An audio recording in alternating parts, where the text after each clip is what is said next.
Hola, como siempre, muy buenos días, muy buenas tardes o muy buenas noches, según la hora del día en el que estéis viendo este vídeo. Soy Héctor Labarta, director de Kaizen Talent, Headhunter de Euromanager y una persona que viene a enseñarte cómo encontrar empleo, cómo mejorar tus opciones de encontrarlo.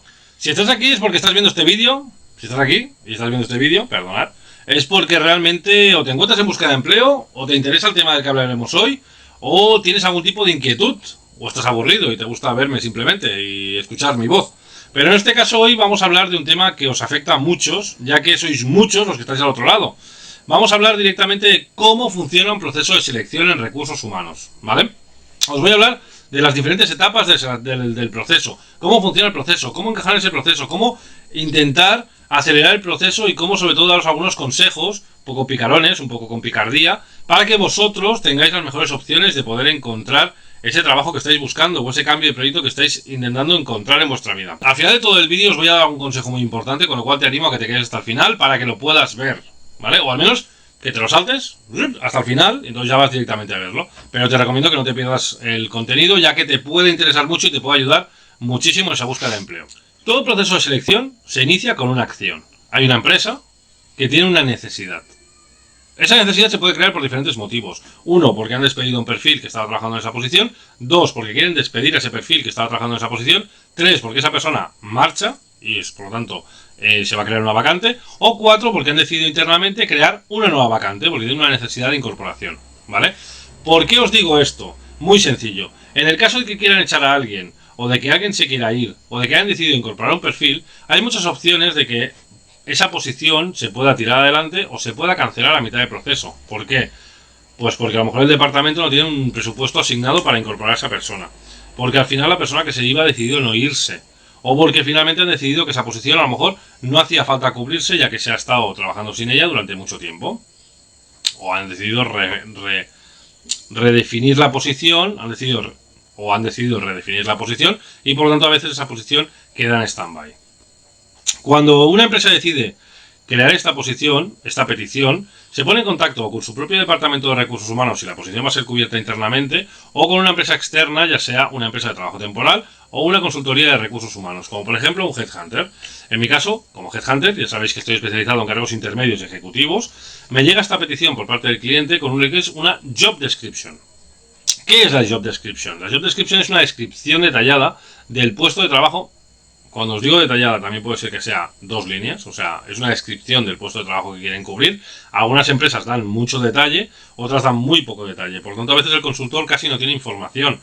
Por eso en muchas ocasiones, cuando hacéis una entrevista dices, es que no me ha contado casi nada de la empresa, es que no sabe casi nada que contarte. A lo mejor sabe el sector, el tipo de empresa y ya está, pero no tiene mucha información de ella. Por esa razón no es que se guarden información para vosotros, que a veces no la reciben completamente. En mi caso siempre me gusta tener reuniones con los clientes, incluso reuniones presenciales o virtuales, para entrar en detalle, preguntarles muchas más cosas y conocer mucho más en profundidad la compañía. Sobre todo porque a vosotros os interesa y a mí me interesa para poder explicar mucho mejor el proyecto. Y por si tenéis dudas, al menos poder entablar esa conversación mucho más transparentemente. Una vez llega esta job description, que básicamente lo que hace la job description es aunar o, digamos, citar los principales puntos que se buscan del perfil, por ejemplo, las funciones principales, el conocimiento básico que tenga que tener, si tiene que tener idiomas o no tiene que tener idiomas, qué tipo de productos es el que comercializan, qué tipo de funciones va a desarrollar en la compañía, cuáles son los puntos indispensables que tiene que tener ese perfil y cuáles no son indispensables, más que nada para que también puedas valorar, pues como consultor, qué perfil buscarás y además qué añadido vas a encontrar para que sea el perfil exacto que están buscando, ya que la función del consultor de recursos humanos es encontrar el perfil lo más exacto posible al cliente. ¿Se puede? ¿Siempre? No. Hay clientes que te piden un unicornio volador. Y los unicornios voladores no existen, por lo tanto tendrás que valorar como consultor si esa opción que te piden es real, porque a lo mejor no están ofreciendo un nivel económico que se encaje con lo que quieren ellos, o, por ejemplo, las funciones que piden no existen en el mercado como tal. A lo mejor existe una parte, por lo tanto tendremos que hablar con el cliente para saber cuál es la parte indispensable y cuál es la parte que podríamos saltarnos. Una vez nos llega esta petición y tenemos esta job description y la hemos entendido correctamente, aquí entra un trabajo muy importante del consultor de entender y conocer la compañía, el sector, el mercado, la competencia, el tipo de producto que van a fabricar o que están fabricando, qué producto es, para qué sirve. Hay un trabajo de investigación muy grande para entender muy bien esa posición y por lo tanto entender muy bien la competencia, otros sectores, hacia qué sectores podríamos ir a buscar buscar que tengan relación con este tipo de compañía. Ahí hay un trabajo muy importante de investigación. Una vez hemos analizado el mercado, hemos conocido bien en profundidad a nuestro cliente y tenemos claro esa job description y esa necesidad que tiene de incorporación, viene la parte en la que vosotros ya empezáis a actuar para cubrir esta vacante. Esto lo que es la búsqueda del talento, la búsqueda del candidato, digamos, a incorporar esta posición. Solo puede haber un candidato, pero tiene que haber... O sea, solo puede haber un finalista a incorporar normalmente, pero tiene que haber más candidatos para poder comparar, porque el cliente al final quiere decidir entre una opción de 3-4 candidatos. Ahí viene cuando se hace la selección de diferente manera. El cliente, como os he dicho antes, puede acudir de forma interna a su departamento de recursos humanos, a un ETT o a un headhunter. Y por lo tanto, según a qué departamento acuda, la búsqueda será diferente. En el primer caso, hay una opción de búsqueda que es la búsqueda indirecta. Digamos, la segunda es la búsqueda directa, la tercera sería un mix de las dos. En la búsqueda indirecta, el consultor de recursos humanos publica principalmente un anuncio, ya sea en InfoJobs, en LinkedIn, en Indeed, en alguna plataforma online en la que tú te puedas apuntar como candidato. ¿Cuál es el problema de este tipo de búsqueda normalmente? Pues como sabéis, no soy muy fan de InfoJobs, ni de Indeed, ni de LinkedIn para publicar ofertas, pero en este caso el consultor va a publicar un anuncio en el cual va a especificar un poco las funciones, dependiendo del tipo de job description que haya recibido, pues va a poder poner en más detalle o menos detalle. Sí que es verdad que a veces hay posiciones pues que si están siendo cubiertas en ese momento, si está buscando una persona para sustituir a esa posición, pues no van a poner el nombre de la empresa. Hay motivos por los cuales a veces no aparece el nombre de la compañía que está contratando. Pero en caso de que publique el anuncio el consultor, que tenéis que saber, en este caso os voy a contar un poco cómo funciona InfoJobs. Sí que es verdad que si queréis puedo hacer algún vídeo sobre cómo funciona InfoJobs, enseñaros en la práctica pues todo lo que es desde la otra parte de la selección para que entendáis un poquito cómo funcionan estas plataformas. Pero InfoJobs tiene un par de cosas muy importantes que usará el consultor. La primera de ellas es que cuando publica la oferta, cuando publica las funciones en la descripción, ahí InfoJobs ya detecta palabras clave, detecta lo que son las palabras que va a necesitar un candidato y que tienen que salir en su currículum para que pueda ser un buen candidato. Además de eso, el consultor, por si alguna vez os ha pasado, puede, por ejemplo, cribar directamente por población. Al poner la provincia, Barcelona, por ejemplo, todo el candidato que se apunte y que no sea de Barcelona será automáticamente descartado. Es una opción que da InfoJobs y que se utiliza prácticamente en todas las posiciones. La segunda opción, que tenéis que tener en cuenta también, la segunda punto a tener en cuenta en InfoJobs, es que también hay una parte que se llama Killer Questions. Killer Questions significa preguntas que matan. Ojo, no vais a morir vosotros, pero sí que vuestra candidatura lo va a pasar bastante mal si, por ejemplo, respondiendo a las Killer Questions, respondes incorrectamente a la pregunta que te están haciendo. Automáticamente la Killer Question permite descartar de forma instantánea prácticamente un candidato que se está postulando a una oferta. Pues alguna vez os ha pasado de apuntaros una oferta, responder unas preguntas y ver que directamente habéis sido descartados. Puede ser el segundo punto de motivo de descarte. El tercer punto, por ejemplo, es las palabras clave. Cuando creamos un anuncio en InfoJobs, podemos añadir palabras clave que tienen que salir en los currículums de los candidatos. Por ejemplo, un programa informático, o un tipo de sector, o un tipo de producto, o un tipo de funciones. Si no sale en vuestro currículum de InfoJobs, no en el currículum vuestro personal, sino el de InfoJobs, directamente seguramente directamente quedaréis descartados, porque el porcentaje de engagement, el porcentaje de encaje entre vuestro perfil y la oferta será el nulo. Y finalmente la última pregunta que aparece muchas veces en la entrevista, y finalmente el último apartado que aparece muchas veces en una oferta de trabajo en InfoJobs es las preguntas largas. En alguna ocasión seguramente habéis visto una pregunta que sea: explícame brevemente tu experiencia en una posición similar. Consejo que os voy a dar aquí, os voy a dar un consejo y espero que lo tengáis en cuenta. No me seas vago o vaga. No seas perezoso o perezosa. No contestes mirar en el currículum. No contestes con una raya. No contestes con una X. No contestes con llámame y pregúntame tú. No, porque esa actitud, esa falta de interés por esa posición ya demuestra mucho de ti. Y hay muchos consultores, amigos míos y no tan amigos míos, que directamente según qué respuesta pongas ahí te descartan, aunque seas el candidato ideal. Vale, lo digo más que nada para que lo sepáis, porque al final os estáis jugando a un puesto de trabajo y por ser un pelín más amables o esforzaros un poquito más en mostrar interés en una posición puede ser la diferencia entre que os llamen o os descarten directamente. Y ya sabéis, si os descartan directamente no es un éxito, es un fracaso. Y si vais acumulando fracasos en vuestra espalda, os sentiréis cada vez peor con vosotros mismos. Por lo tanto, seamos un poquito más amables a la hora de postular una oferta laboral. Esta sería la búsqueda indirecta. La búsqueda indirecta, como os he dicho antes, es la publicación de un anuncio en el cual cualquier persona se puede apuntar libremente. No significa que los perfiles que se apunten sean perfiles que encajen en esa posición, ya que son libremente. Y por lo tanto, como son libremente, se puede apuntar quien quiera, aunque no encaje. Pero es sorprendente la de gente que no encaja absolutamente en nada en una posición, pero se apunta igual, ¿vale? Como con la ilusión de que les llamen.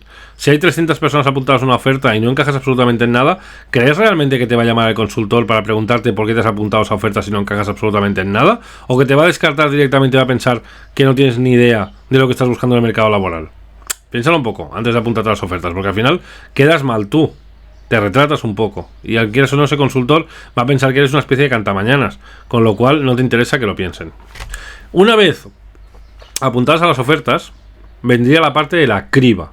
¿Qué es la criba? Pues para todos aquellos que seáis un poco melancólicos de la historia o del folclore, la criba es esa especie de círculo con rejilla que usaban esos mineros del oeste y mineros de cualquier lado, que empezaban a moverla en el río, ahí, con el agua, para separar lo que era el oro o el metal que estuviesen buscando de otro tipo de metal que no encajase, ¿vale? Esto es la criba, se llama criba ese aparatillo.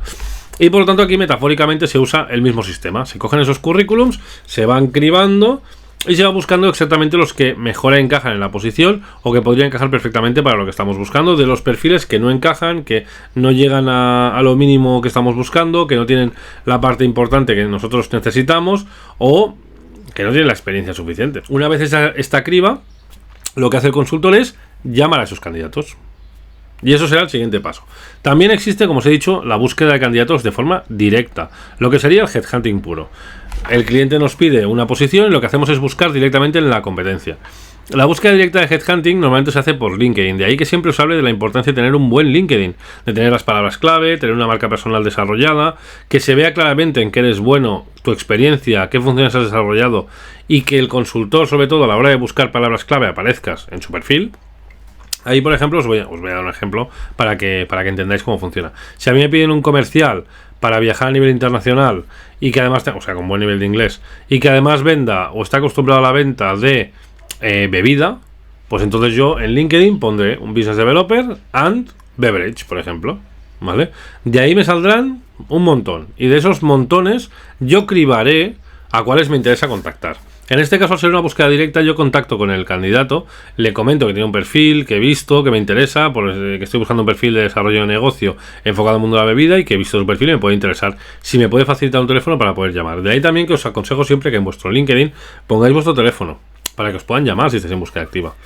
No es un secreto. Si queréis que os llamen, facilitadlo. Otra vez volvemos a lo mismo. Si no ponéis vuestro teléfono, pero aceptáis mi invitación, pero no me contestáis, pero ostras, ¿cómo voy a contactar contigo? Si ponéis vuestro teléfono en LinkedIn, será más fácil que os puedan llamar para ofrecer una posición que pueda encajar en vosotros. Y finalmente estaría el modelo mixto, que es buscar directamente a los candidatos mientras publicamos una oferta. Normalmente el modelo mixto acaba siendo un modelo más de búsqueda directa, porque si se publica es por si suena la flauta, por si el río trae algo. Tiene muchas más probabilidades de encontrar un candidato si lo busca directamente que si pone un anuncio y espera que alguien venga, sobre todo según qué perfiles. Si es un perfil medio alto ejecutivo, será mucho más difícil que se apunte por InfoJobs a buscarlo directamente. Este sería el punto número 3, que es la parte de la búsqueda de candidatos, cuando os apuntéis a las ofertas, pero ved que InfoJobs tiene unos motivos para descartaros y que el consultor también va a buscar exactamente lo que pide el cliente, ese unicornio blanco, aunque después no exista, pero vamos a buscar lo más parecido a lo que está buscando el cliente.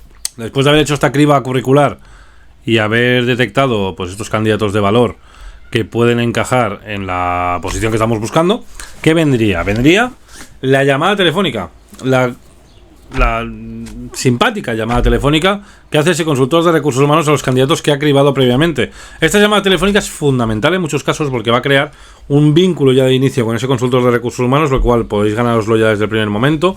O también podría hacer que os descartasen, ya que una vez hablado con vosotros, a lo mejor ve que no hay ese encaje, que no habéis realizado esas funciones y que por lo tanto las dudas que tenía pues han desaparecido. Pero estas llamadas son muy importantes. ¿Por qué? Porque principalmente os va a permitir conocer un poquito mejor la posición, que el consultor os pueda conocer mejor a vosotros en 5 o 10 minutos, que son lo que dura normalmente, y también que pueda disipar dudas que pueda tener con vosotros. Si vuestro currículum, por ejemplo, ponéis inglés medio, este tipo de llamadas va a servir para saber realmente el nivel de inglés que tienes, si has gestionado equipos o no has gestionado, cuánto tiempo llevas trabajando en la compañía, cuánto estás ganando actualmente, tus expectativas salariales. Son llamadas muy importantes, explicar un poquito más en profundidad el detalle de la oferta, para que sepas también un poquito más en profundidad qué tipo de oferta es, qué tipo de posición y qué funciones vas a realizar. Estas llamadas son fundamentales.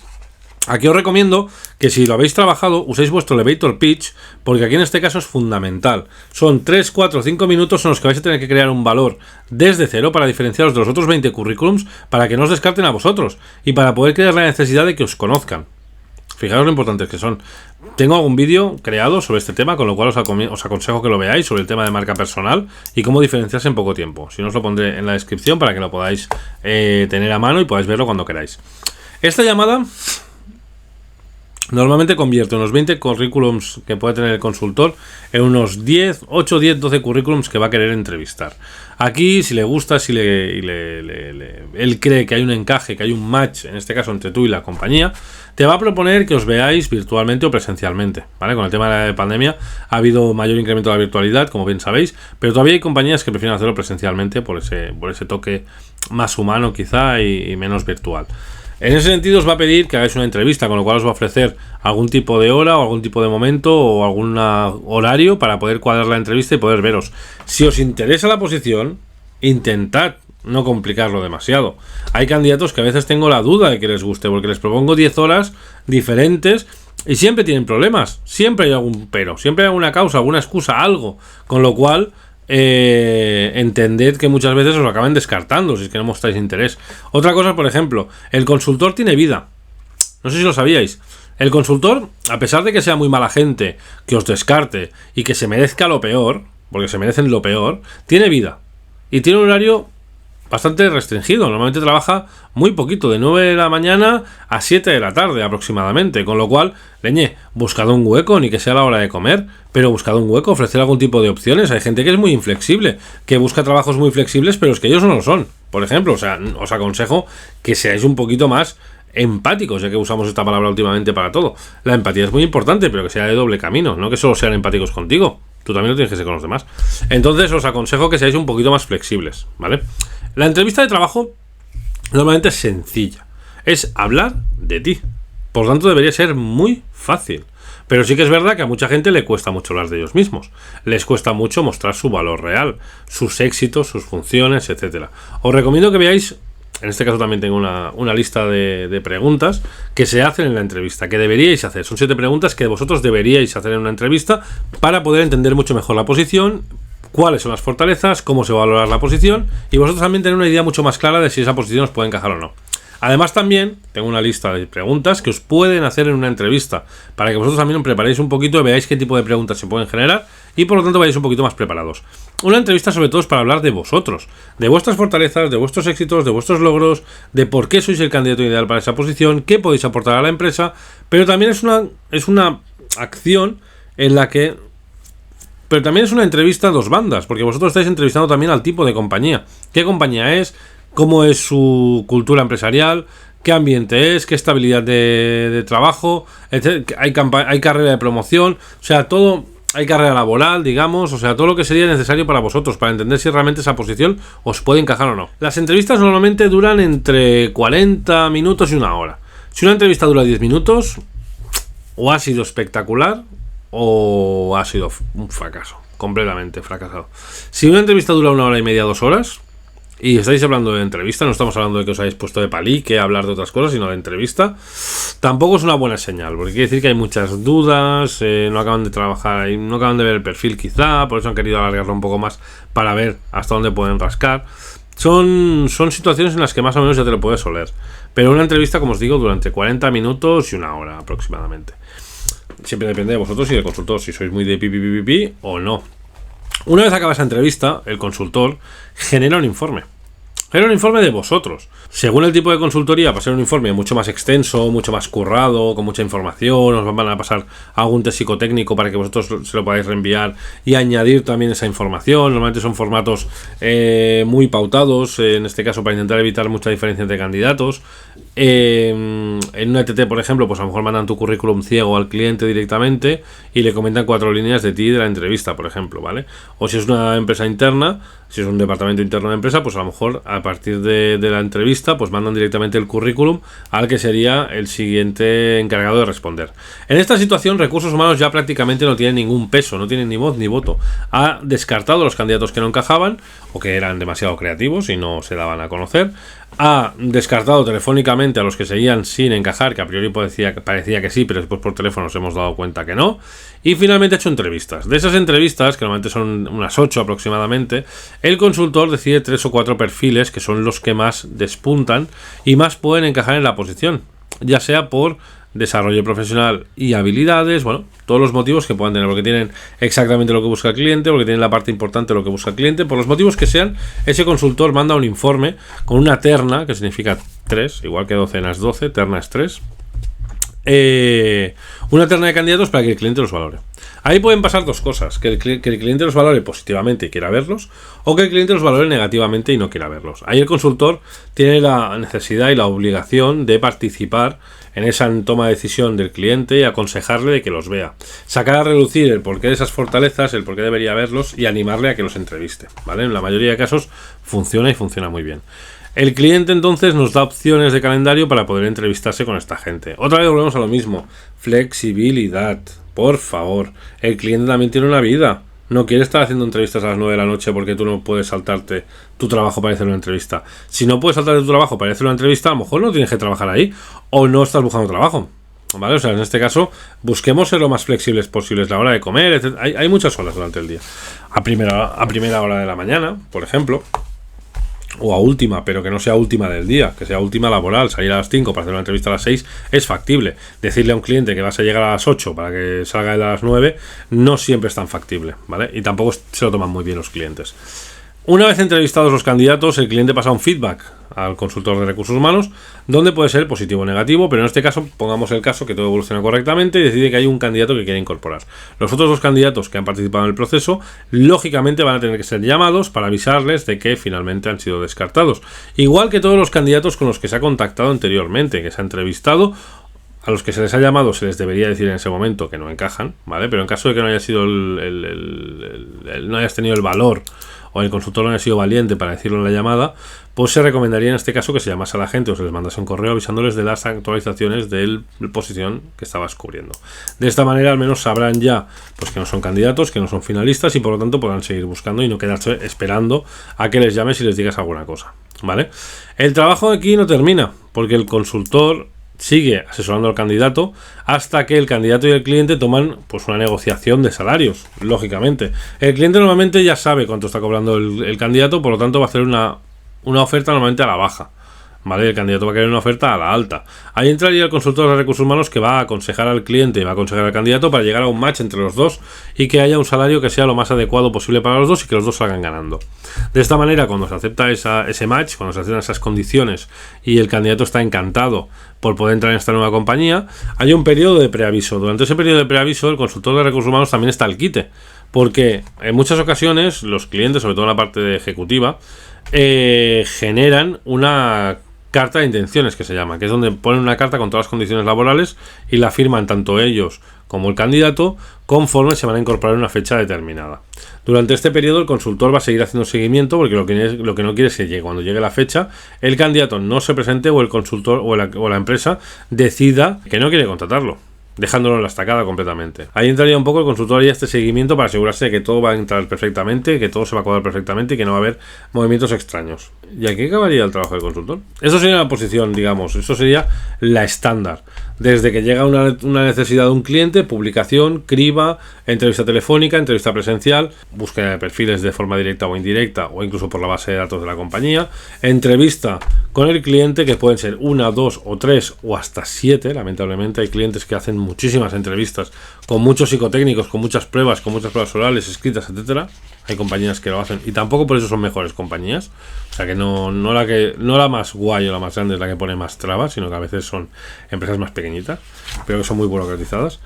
Así que felicidades porque has encontrado el puesto por fin. Si no eres el que ha encontrado el puesto, pero eres finalista o semifinalista o te has quedado en la primera llamada, a lo mejor algo te está fallando. A lo mejor no encajabas en esta posición y encajabas en otra. Pero a lo mejor tienes alguna necesidad puntual, el currículum, por ejemplo, el discurso, la entrevista, la marca personal. A lo mejor tienes conceptos que aún no has desarrollado propiamente y eso te está perjudicando a la hora de cerrar un proyecto que sabías que a lo mejor era para ti, pero no lo ha sido al final. Por lo tanto, una vez explicado cómo funciona un proceso de selección, las diferentes etapas que tiene y cómo participamos los headhunters y los consultores de recursos humanos en ella, solo me queda deciros que os quiero a todos, ¿vale? Que muchísimas gracias por estar siempre ahí y que aproveches, que está saliendo un vídeo ahora y que seguramente te va a interesar. Así que no desaproveches la oportunidad y dale a ese vídeo. Un abrazo y cuidaros mucho. Que tengáis un buen día. Chao.